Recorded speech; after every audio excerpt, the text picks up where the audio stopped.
Donc, à la page 10, il fallait dire si les expériences relevaient du hasard ou pas. Prévoir la date de la prochaine éclipse de soleil, c'est pas du hasard. Hein, il y a des calculs qui sont faits pour ça, c'est vraiment calculé. Choisir au hasard le nom dans un bottin téléphonique, bien sûr, c'est mentionné, ça le dit.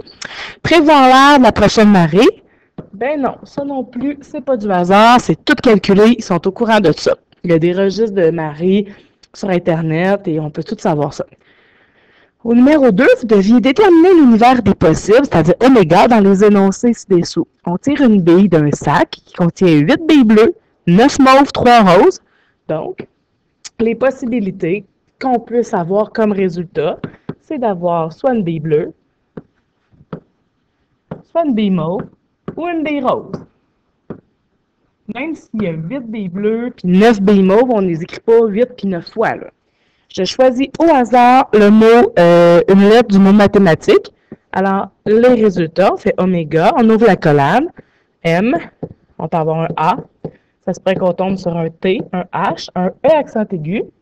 Là, on n'écrira pas le deuxième M, on l'a déjà marqué. Le deuxième A, pareil. Le deuxième T, même chose. On va y aller avec le I, le Q, le U et le E sans accent. Donc, il y avait 1, 2, 3, 4, 5, 6, 7, 8, 9 lettres à y avoir. Au numéro 3,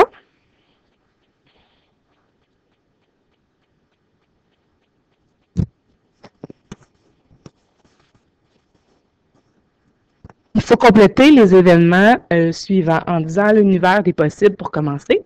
Donc, tirer une boule qui n'est pas verte dans un sac qui contient 3 boules vertes, 4 rouges, 5 jaunes.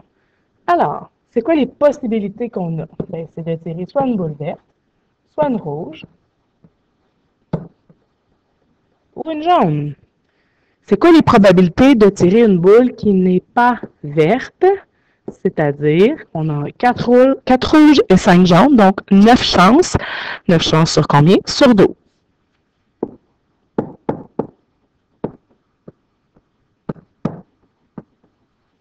Donc, la probabilité d'avoir une bille pas verte, c'est 9 sur 12. B. Obtenir un nombre premier en lançant un dé à 8 faces, numéroté de 1 à 8. Donc, l'univers des possibles, on a les numéros, les chiffres de 1 jusqu'à 8. Et là, ensuite, les nombres premiers. Donc, quels sont les nombres premiers dans tout ça? 2, 3, 5 et 7.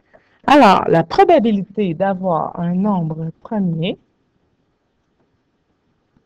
c'est 1, 2, 3, 4 sur 8. 4 sur 8. Et le dernier, obtenir un diviseur de 12 en lançant le dé à 6 faces, numéroté de 1 à 6. Donc, mes possibilités, 1 à 6. Un diviseur de 12, alors qu'est-ce qui vient diviser 12? 1, 2, 3, 4 et 6. Alors, il y a les probabilités d'un diviseur de 12. Il y en a 5 sur 6. À la page 11, numéro 4, il fallait dire si les éléments étaient probables, certains ou impossibles. Obtenir une voyelle dans le mot oui, c'est certain. Parce qu'il y a juste des voyelles, on ne peut pas prendre autre chose qu'une voyelle.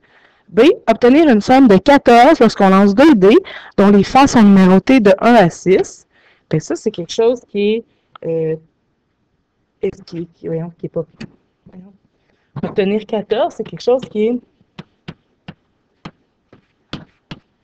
impossible. Parce que le plus gros qu'on peut obtenir, si les 2 dés sont à 6, c'est 12. Et le numéro C, être choisi premier pour passer ton examen oral en français. Si ton enseignant choisit au hasard, eh bien, c'est quelque chose qui est probable.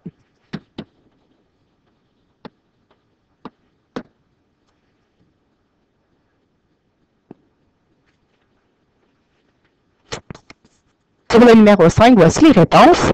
Il fallait premièrement dire la fraction. Quelle est la probabilité, par exemple, le premier d'obtenir 7?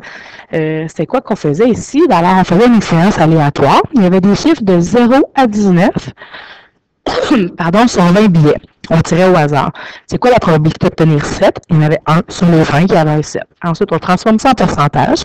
1 divisé par 20 fois 100. Et la probabilité, c'est probable. Je vous laisse corriger les autres. Je vous apporte une, deux, trois. Le quatrième. La probabilité d'avoir un nombre qui est plus petit ou égal à 19. Attention ici de ne pas vous mélanger. Là. Il y a 20 billets sur lesquels on inscrit les chiffres de 0 à 20. Donc, en tout, il y a 20 possibilités de billets à piger. Il n'y en a pas 19. Hein? Alors, ici, c'est... excusez. Celui-là ici, c'est 20 sur 20. Donc, c'est certain qu'on va piger un nombre qui est égal ou plus petit que 19. Je descends. Faites un pause si vous n'avez pas terminé. Je vais descendre le tableau. Voilà. Donc, je vous laisse faire pause et terminer votre correction.